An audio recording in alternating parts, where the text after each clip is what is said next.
When you think about how your camp runs, what is the value of someone whose specific job is to think about operations?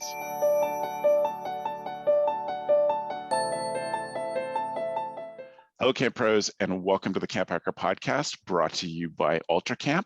My name is Travis Allison. I am a summer camp marketing consultant and founder of the Summer Camp Professionals Group, and I am excited to be here with you today. I'm Abigail Stuart. I'm the Director of Operations at Doxazo Ministries, a local nonprofit in Topeka, Kansas that runs summer camps for youth. And I am Ari Polski. I am a marketing, fundraising, and data analysis consultant in the camp industry and have been working with camps for the past decade. Wonderful. I'm so grateful to have you both here. Thank you. We are here today because the two of you, I guess, had been chatting and proposed this idea. And I was like, yes, this is such a great topic for us to think about. What does it mean to consider operations? I think that especially in smaller organizations, the role of operations is kind of pulled into a lot of people's pieces of a lot of people's jobs. And I think it's great to think about it as a complete thing, and what are some of the stuff that we have to think about to get it going. Abby, how did the discussion start? What got you both thinking about this? So Ari had proposed the question in the Slack, and immediately is one that caught my eye just because my role involves a lot of operations. So I do it for our nonprofit, and then for camp specifically, like you said, we're small. So the operations and the programs falls into my category. And so it was a conversation I was curious about because I just didn't see people like me at camp growing up. And I want more kids growing up to see like, oh, there's a space for everyone at camp, not just your extroverted frontline people. Yeah, totally. I love that. Ari, how would you define the role, or what sort of stuff would fit into this to your mind? I think operations and logistics really is someone who can take a step back and look at everything that is happening, both within your physical site over the summer and knowing your whole broad community and everything else that is involved in camp, and can look at it and say, what are the systems that we need to make all of our rhythms and operations and practices smoother? How do we make what we do better? Would you add stuff onto that from your specific role, Abby? I think that encompasses it perfectly. Like, just someone who's able to see the big picture. I think the only thing I would add is someone who's also able to see ahead, what's that where we are, and then can look ahead, because it can be hard for programs people to do that. And so it kind of balances it both, Yeah. And I love the idea of, first of all, systems thinking, that you're looking at how can we either create systems or improve systems every day, which I think a lot of camps are definitely stressed out about money and human resources and all of those things. And this is a position that can support that and give some more space for people to do the mission focused front face. Not that this job is not mission focused, but meaning those that are looking after kids or looking after staff directly. And I think it's such a well thought out position that some organizations create somebody and recruit and find some people. And I love the idea, Abby, that there are people for whom being the yelly, screamy, singy types is not always that comfortable. I know lots of people camp people that do that, but it's not their favorite part of the camp role, that they're looking to smooth out edges and make things run better, just because it facilitates that stuff for camps. If you were hiring somebody for your job, Abby, what would you look for in a person? I'd definitely be looking for someone who is detail oriented. So someone who thinks through processes and is able to identify what are potential marks in the road that they want to be specifically making sure they planned for. So I think detail oriented would be really high up there for me. Yeah. Any other thoughts or things you would want to look for, Ari? Yeah, I would add to that. I first off totally agree, and yes, I want someone detail oriented. And I would add that I would look for someone who is asking the right questions, even if they don't have the answers. Yes. You're thinking through all of the different components and playing the game of what if, you know, 2, 4, 6, 12 moves ahead on the chessboard. Right. Yeah. Yeah. I And think that is so crucial, because if you're, often it's really easy to get focused in like, well, this is what we've always done. But a really good operations person looks at, okay, what's good about what we've always done, what's Yep. working for us, let's keep doing that. But also looks at what's not working for us and how can we make this better in the easiest and most effective way possible. Yeah, it's amazing.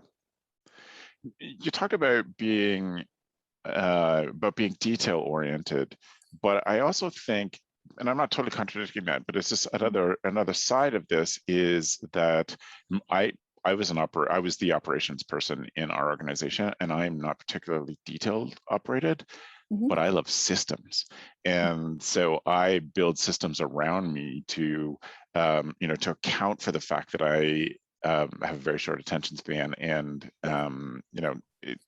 and can get drawn and pulled in lots of different directions. And so I think if you're willing to work within the systems, you can balance out that, some people are able to be much more focused and much more detail oriented. So I love that, and I totally agree, but I don't want people to be listening and think, well, then that automatically, that automatically writes me off. And maybe I don't have a place at camp, if I don't like to be the happy, yelly, screaming ones. Yeah, I think that's totally fair. I mean, I think that's something else I'd throw out there. A lot of the things that would make a good operations person are learned skills. Yeah. My amount of organization and detailed management has grown so much since when I first started this job. And a lot of it is actually, Travis, because of what you said, systems, things that keep you on track. And when you get off track, because it happens to all of us. Yeah, of course. Yeah. Travis, something that you said really stuck with me here was that you are a systems person, but not necessarily detail. And one of the things that I think we are really great at in the camp industry is writing job descriptions for the mission-based side and for the programmatic people, and basing their portfolio around what it is that they do. And we struggle to do the same thing, I think, with our business and operations side. And I think giving it that same level of intentionality and treatment would really benefit the industry as a whole. Mm-hmm. Do you think, and I think we all know the answer to this, but do you think as an industry, we invest in the operations side and the systems staff enough? What do you think, Ari? I think that we can always be doing a better job at that, and that there's definitely room for growth in this industry to really think critically about how we are raising the next generation of logistics and operations staff, not just the people who are shining on stage, but the person who's standing backstage with the clipboard and the earpiece and checking off acts as they go on. Like, that's the type of person that we're looking for here too. And we need both of those to keep the show running. Mm-hmm. Yeah. How, Abby, do you think a camp could invest in that better or more? Specifically speaking to like an operations logistics person? Yeah, how do you train people? How do we invest in the people to get more of those skills to come to the forefront? I think it's pretty, I think most camp people would understand that we are great at investing in camper care and, all the people stuff. And a lot of us that get into this business year round, as we've all kind of alluded to, tend to be people who are either like super focused on campers, or I think also the other side of that tends to be people who love just training and staff and young adults and getting all that. But then we have this big piece of, we've often given the advice on the show that if you want to have a marketable camp skill, learn Excel. Like, figure out Excel and spreadsheets. Yeah, where can people find the training? Where can they learn this stuff? I think I look at this specifically as like a nonprofit realm, just because that's my world. But whenever I go to conferences and stuff, I'm always looking to optimize those opportunities. So like specifically picking sessions that will enhance my operations side. when I do continuing ed on my own, looking at where are the areas I need to grow in, and looking just like learning more about those areas themselves. I think something else like smaller people and organizations can do is maybe look at outsourcing. Maybe I'm not a finance person. So on my team, I kind of outsource as much of that as I can to someone who's good at that. So are these volunteers around that could help with that? So those are some of the things that I've looked at when it looks like what are systems you can put in place for your operations. Others that you can think of, Ari? Yeah, I would just add to this that there's a lot of free or low cost Excel trainings that exist on the internet. I would just throw a quick plug in here for Miss Excel on Instagram, who does a lot of really fun dance videos while showing you cool formulas that you may have never even thought to use that will speed up your processes. And it's not just about Excel. I would add that it's really thinking about how can you take on small chunks that are actionable steps to make what you do better at camp. And one of the ones that I would recommend here, I learned from my mentor, Rabbi Eliav Bach at Ramon the Rockies, the idea of a start, stop, and continue spreadsheet. And you get your senior staff together. They all have access to this Google Sheet. And you have a column for things that you want to start doing, things you want to stop doing, things that you want to continue doing. You can divide it up by categories and put in copious amount of notes, however much you want to put into this. And then you come up with a plan to review this at least, at one point during the summer as you're gathering it all and seeing what changes you can make now. And then maybe again in the fall and look at what changes you're going to make during the year for the following summer. And that is one concrete process that you can go through that will help you think in a systems-like manner. Yeah. I would add that there are lots of inexpensive online resources around Lean. I've talked on CampHacker lots of times about Lean being a system that's worth investing in because it gives you the mindset that you're constantly looking for waste. And that's such a different way of looking at things. Like, oh, people are just standing around here bored. Like that's wasted human resources. Or, somebody is spending a lot of time, I don't know, updating an ancient website that they have to put stuff in code. Like that's waste. And so once you get that in mind, when you think about building a lean organization, that you start to see those things in lots of different places. There's lots of great training. Some of it's super fancy and super expensive, like Six Sigma stuff that if you can afford it, great. But if you look at stuff like this guy named Paul Akers, who runs a company that makes stuff for cabinet makers, and he has a book called 2 Second Lean, and he has some a whole bunch of stuff on YouTube that I will preface it by saying Paul is a pretty old-fashioned person. So I find that some of his language is not very sensitive, but his way he's thinking works. If you can get past those weird moments, it's free. All of his books are free and really cool ideas. Ari, did you have something else you wanted to add? Yeah, I would just add here another process that I think will help camps, especially ones that might not have a dedicated operations person, is writing down what do you do throughout the year. It's such a simple task, but creating a calendar of when do you order your camp shirts? When do you have to print your brochures every year? When do you have to do whatever task that you have to order your stage lights for your amphitheater during the summer? Whatever it is, come up with a calendar and really look at, did we do this at the right time last year? Is there a better time to be doing these processes at next year? Mm-hmm. I like that that's so practical and people can picture that at camp. Is there any other of those sort of practical pieces of advice, Abby, that you would give to somebody who this is part of their job or this is their job?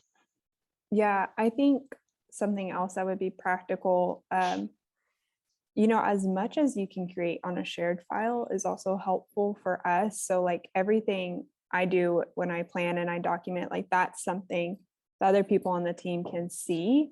And so I think something else to consider is like, are there other people who can be doing your job with you, And so it's not just always on you. And then like also they're catching you too. So like Ari, you were saying with the stage lights, maybe someone's like, that actually didn't come in on the right time. And so you guys can dialogue about those things. So I think something else super simple is just collaboration as much as possible. Like it makes a world of difference at the end, the closer you get to camp. If more people know what's going on and can pitch in when things are maybe going really well or not going really well. Totally. My favorite pre-summer meeting that I know drove many others wild, they did not love this, was the pre-summer checklist meeting. And this was a Google spreadsheet with probably 150 tasks on it that had everything from ordering the t-shirts to making sure that all of the year-round office supplies were packed up and brought up to the summer office. Everything and anything, and it had different people assigned to it. And we would go through task by task in this meeting and say, are these same people the right people to be responsible for this? Should this be delegated somewhere else? Is this even the right timeline to be operating on? And very similar to what I said earlier, just thinking in that way will help create that practice for your organization. And even to add to that, I mean, as much as we love camp, we might not be in our roles for forever. And so if we don't write this stuff down, like that poor next person is going to have such a bigger learning curve because they don't know what to do or when they should be doing it. And so documenting is something that's not only going to help you now, but it's going to be helping your camp a lot in the long run. Abby, that is my dream one day, is to be able to bring someone in who will sit back, watch, and document everything that happens at camp. Yeah. And I love it. To just like create a manual for opening day procedures, to create a manual for color war, to create a manual for everything that you do. And that's another great tool that you could take on is just pick one specific thing that needs a manual, have someone, it could be one of your alumni who wants to come up for the day or a few days and volunteer, and have them observe everything, write down everything, and create a document about how do we open camp? How do we close camp? How do we run visitors day? How do we fill in the blank? You can decide what's useful for you, but really thinking about what is that one piece that will make a world of difference for you to have an operations manual for. Something I love about bringing someone in from the outside is just their perspective. So I think for me, it's really easy to get into the mode like, oh, this works. And it's not until a staff member points out, well, why do you do it that way? That I'm like, oh, maybe this works for me, but this isn't working for camp. And so I love the idea of like an outside perspective can be someone who can be like, hey, this is great, keep going with that. Or like, you know what, this actually doesn't really make sense. And they can help you kind of problem solve what would make sense. Even simply front loading with a friend or family member who's coming to camp for the first time, or to camp, or an alumni that you know that's coming to camp for the first time in a long time, just flat out saying to them, look, we're in the thick of things. Could you just look around when you come in, take some notes? If I have alumni who come back, haven't been at camp in 10 years, then that is something I would say to them every time. It's like, I need your skills, your eyes on this to just say what looks messy, what looks dirty, what looks like it's a bad first impression. And that's how things like dumpsters get fences around them, and workshop yards get fences in front of them with good signs on them, because people come in and like, the first thing we see, and you turn around the corner, you're expecting to see program, and what you see is the shop yard, and it's full of overturned lawnmowers and all of those things. You're like, right, perfect. Yeah, that's so smart. I love it. I think one of the other interesting things about taking notes, recording this stuff, and having it there, obviously it is some form of future proofing, or there's a better word for that you're just thinking about the future of camp and you're getting that there. But I think it's also just one of those good camp things. We're so good at camp at teaching kids things, and sometimes for very good reasons.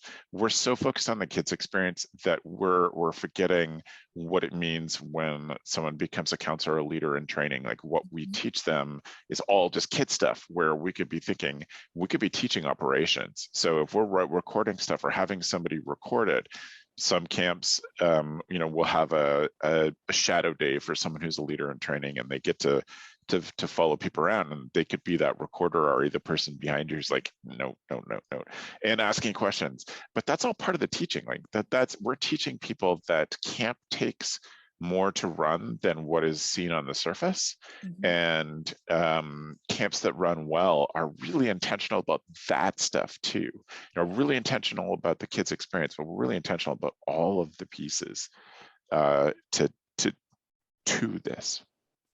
I love what you said, Travis. I actually just wrote down Shadow Day because that's a new one I haven't heard, and I love that idea. One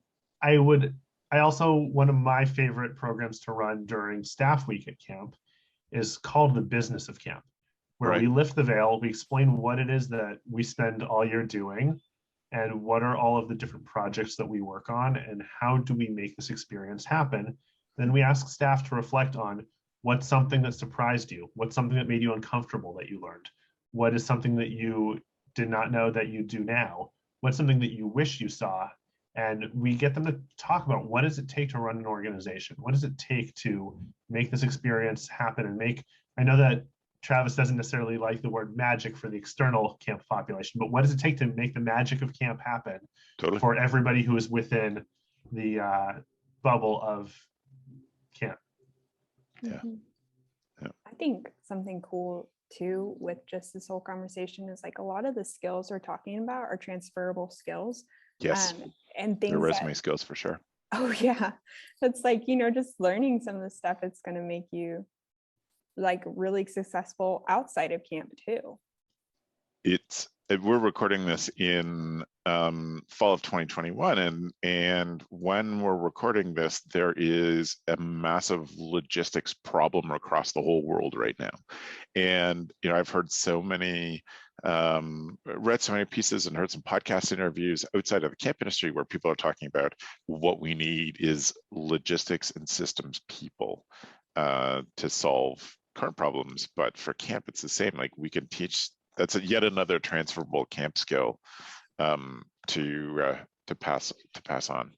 If you both think about visiting other camps or getting to a new camp and looking around, what are some of the simplest operational things that you think camps could do better that are kind of blind? They could become blind to it, or what are some of the things that you think are worth looking at?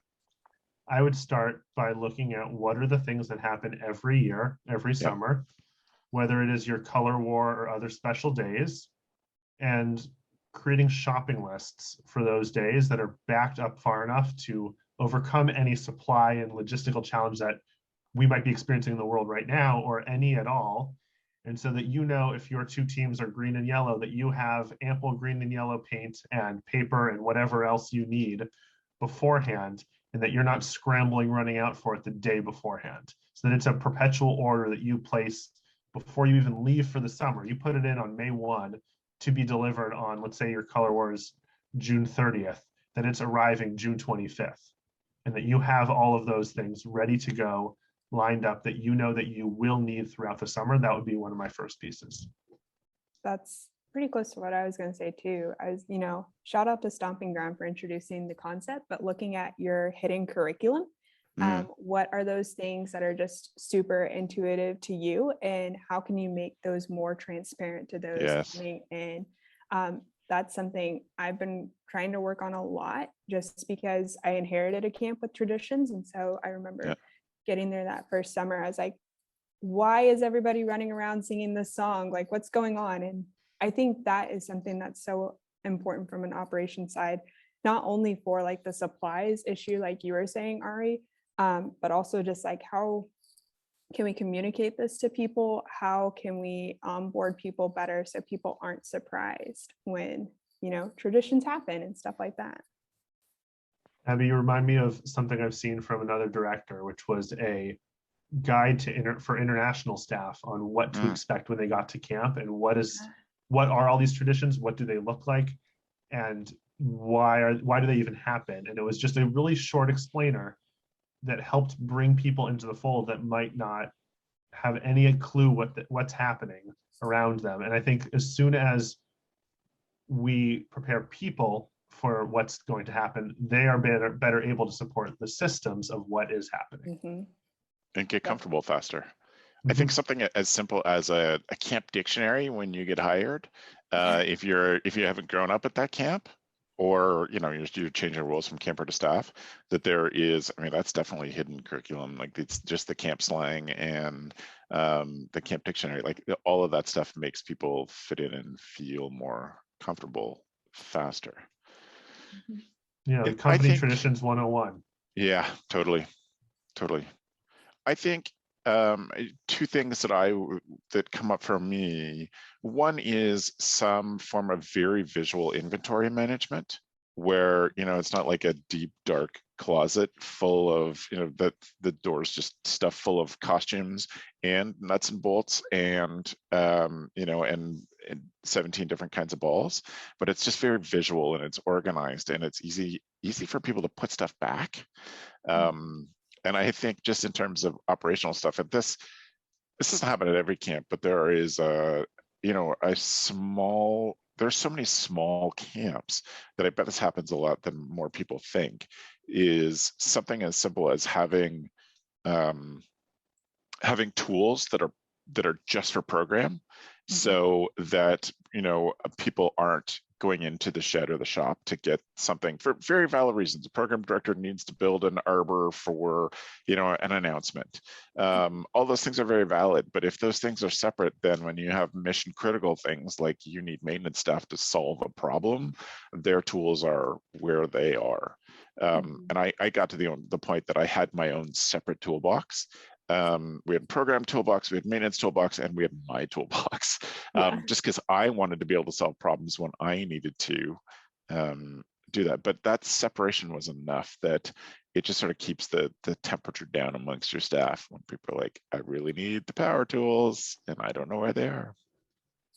Inventory management is huge. And I think that you bring up a really important topic, that many camps don't have enough storage space. It's as simple as that. And my dream always is to have shipping containers everywhere lined with shelving and clearly delineated whose shelves are what. And separate from that, if you aren't able to realize the dream of a shipping container, what I would look at are what are the small actionable things that you can create in little kits. So if you have a bunk that wants to do tie-dye, can you have the rubber bands, the gloves, all of the dye bottles all ready to go in a bag that you just hand off to someone and say, here's your tie-dye kit? How do you have a birthday kit ready for a bunk to celebrate at lunch for one of their bunkmates? Is there an AV crate of here's the projector, a speaker, an XLR, and a microphone that you need for, to run whatever activity you're running? I love those kits. One or two specific kits that we had that I haven't seen others people have. Well, one was, lots of people have this, the first one, but we had a system for it, was that any staff who was looking after kids were expected to have a first aid kit on them with sort of a minimum level. And we would get those kits have those kits ready at the beginning, give them for the summer, restock them at certain points, and you could either drop off a kit, pick up another one restocked, or if you brought your own, you could drop it in and get it restocked for you. But then you also went home with a kit that was full. And the other thing was, we called them opening day kits. So each unit had an opening day kit that had raccoon circles and paper and crayons, and those would get restocked along the way. But it was save counselors again going to an arts and crafts building and just rummaging through, like, I've got this really cool idea, I want to do it as an intro, and then the craft director's like, A, this place is a mess, and B, where are the things I need for the programs I had planned this week. It was just a way to counter some of those stresses. So much of this is about reducing stress, reducing staff stress and keeping things rolling. That is the crux of this whole conversation, I think, is right there, is how do we reduce stress for everybody at camp? And by investing in operations and logistics and systems, you will find yourself a more relaxed, or at least less stressed, camp professional. Yeah. Yeah.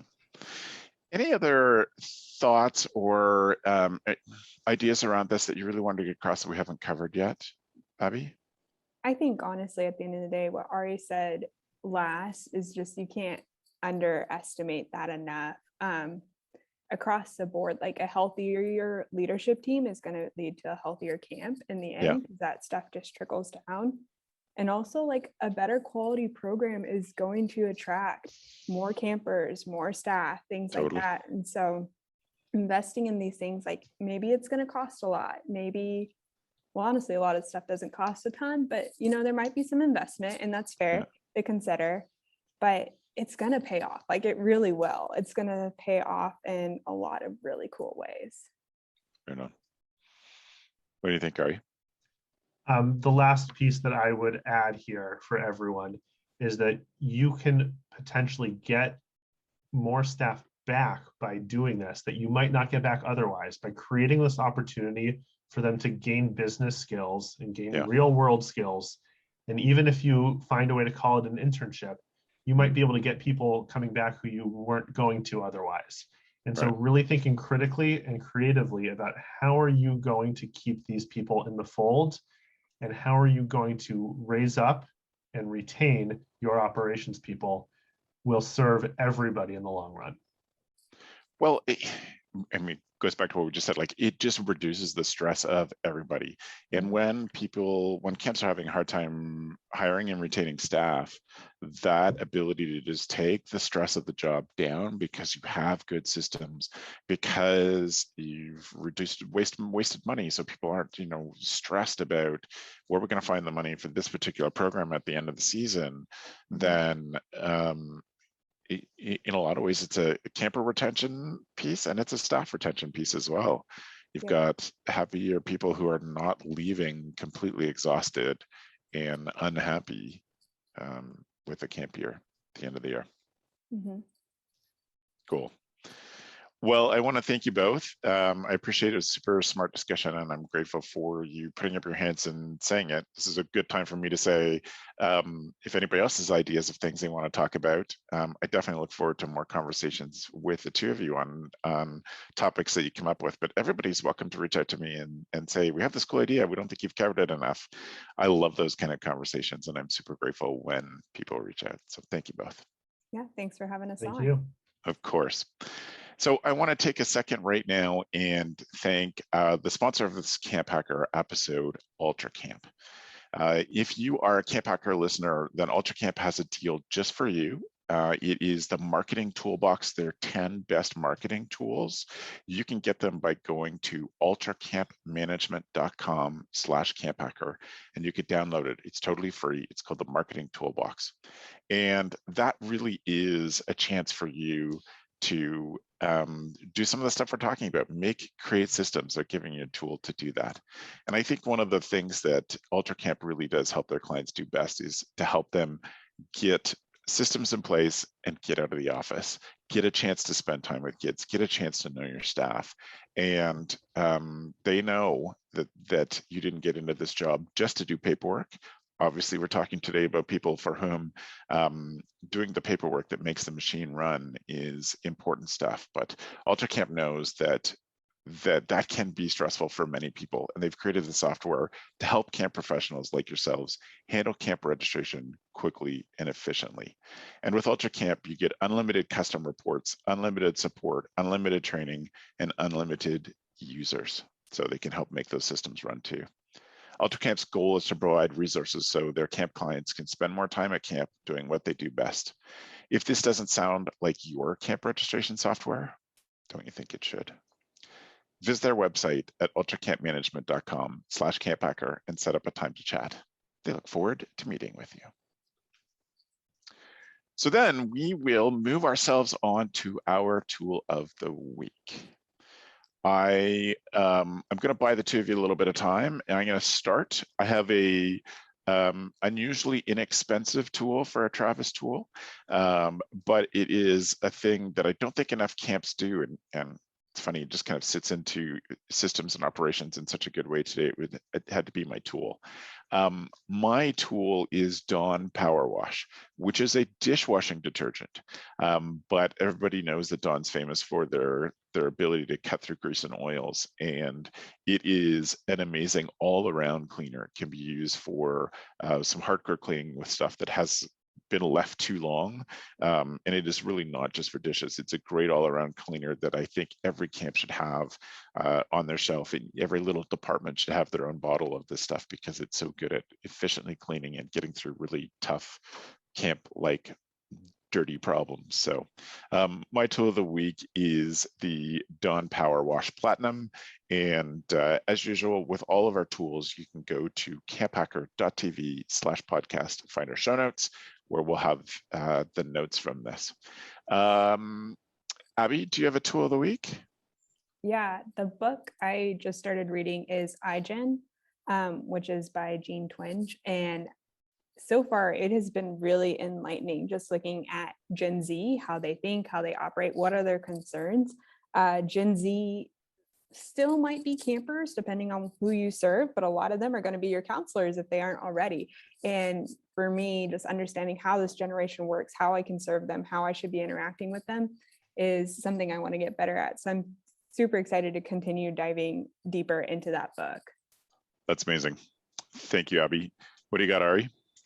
I have a book as well, but first I want to bring up something that you spoke about, or that we spoke about and you reminded me of during the conversation, and that is milk crates. I love milk crates. I use them for everything at camp. They store the projector kits I spoke about. They store everything that you could ever need. They're in my car with jumper cables and water. I use milk crates everywhere all the time, and I highly encourage you to think about where can you use them around camp to make transportation and storage easier. Amazing. So that's my first one. The book that I'm reading right now is Bring Your Human to Work. It's by Erica Keswin, 10 Surefire Ways to Design a Workplace That's Good for People, Great for Business, and Just Might Change the World. And so far, what I really like about this book, and what is, I would sort of describe it on one foot, is how do you bring your corporate values and your organization's values, not just to the mission-based activities of what it does, of what you do, but to your employment practices. And how do you think about your values affecting the way that you hire and retain, and unfortunately sometimes let go of staff, and really thinking about how you support them in all of those ways. And shout out to my friends at the Gender Equity and Hiring Project who recommended this book to me. That's awesome. That's really good. Ari, I was thinking maybe we could include with your tool of the week, what was the Instagram Excel? Oh, Miss Excel, yes. I think she's Miss Excel. Miss.Excel. Okay, right on. We can also make sure that that goes into the show notes. That's awesome. Very cool. Well, I appreciate you both being on here. And as I said, I'm grateful that you suggested the topic, and once again, invite anybody to do that. We want to thank UltraCamp for sponsoring this episode of the CampHacker podcast. I want a special thank you to Matt Wilfred, who is our Executive Director of Podcasting and does so much to help the CampHacker show and all the rest of the Go Camp Pro podcasts. And I will say, if you want to get a hold of Ari or Abby, you can go to camphacker.tv/podcast and find out their contact information and how to follow up with them if you have any more questions. The last thing I wanted to do is take just a second to say, if you got something out of this show, please share this episode. That's the single best thing you can do to help us as a podcast, to reach more people and to help the camp audience. If you know a friend who's struggling with some of these issues of, how to learn some of this operational stuff that is not specifically why they got into summer camp, or is new on their job because the world's changing, then screenshot this show and text it to a friend, or just share it from your podcast app. There's always a sharing option in those. This can really help us get episodes about specific issues out to the people who need them. So we appreciate you, our audience, for doing that. And thanks for the evening, friends.